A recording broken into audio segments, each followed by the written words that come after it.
तैयार रहिए, स्टार्ट। उपाध्यक्ष महोदय, तब उन लोगों को कुछ आशा हुई कि हम लोग भी उसी तरह चल सकते हैं जिस तरह से पहले चल रहे थे। स्टॉप। लेकिन अभी हाल में जो चुनाव हुआ उससे देश के धनिकों के मन में बड़ा संदेह पैदा हुआ कि इस चुनाव के बाद उनकी स्थिति वैसी नहीं रहेगी जो अब तक चली आती रही है। स्टॉप। गरीबों और अमीरों के बीच में अब तक जो बहुत बड़ा अंतर चला आ रहा था उसको अब तेजी से दूर करने का प्रयत्न किया जाएगा। स्टॉप। श्रीमान, मैं आपका बहुत ही आभारी हूँ जो आपने सदन में चालू वर्ष के बजट पर अपने विचार प्रकट करने का अवसर दिया है। स्टॉप। मैं इस बजट का समर्थन करना चाहता हूँ। स्टॉप। पेरा। श्रीमान, मैं सबसे पहले अपने दल के नेता प्रधानमंत्री को इस बात के लिए बधाई देना चाहता हूँ कि उनके नेतृत्व में देश में कांग्रेस दल को स्पष्ट बहुमत मिला और इसके फलस्वरूप यहाँ पर केंद्र में एक ऐसी सरकार का गठन हुआ जो कि देश में वास्तव में समाजवाद लाना चाहती है। स्टॉप।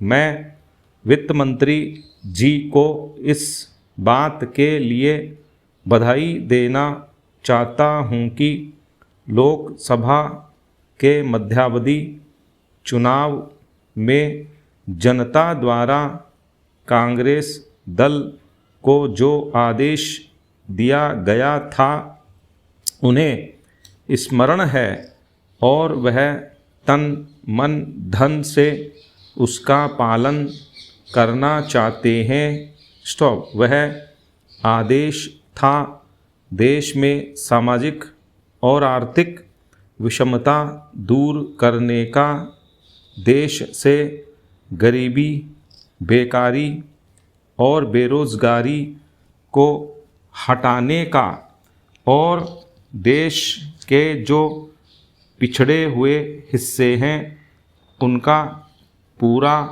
विकास करने का। स्टॉप।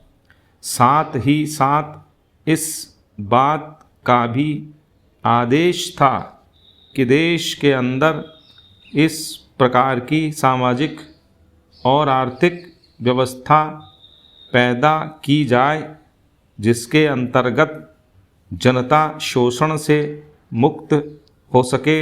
स्टॉप। श्रीमान, यह ठीक है कि देश में कृषि के क्षेत्र में उत्पादन में वृद्धि हुई है। स्टॉप। परंतु इसके साथ ही साथ यह भी दृष्टि में रखना चाहिए कि लागत में भी पूरी वृद्धि हुई है। स्टॉप।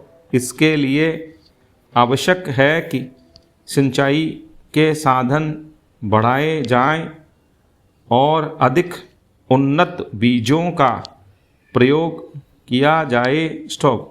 आज कृषकों को कृषि के यंत्र मिलने में बहुत कठिनाई हो रही है। जैसे छोटे छोटे ट्रैक्टरों का देश में बड़ा अभाव है। स्टॉप। उनके बनाने के लिए शीघ्र नए कारखाने खोले जाएं जिससे कृषकों को जल्द से जल्द ट्रैक्टर मिल सकें। स्टॉप। देश तभी प्रगति करेगा, हमारा ऐसा विश्वास है। स्टॉप।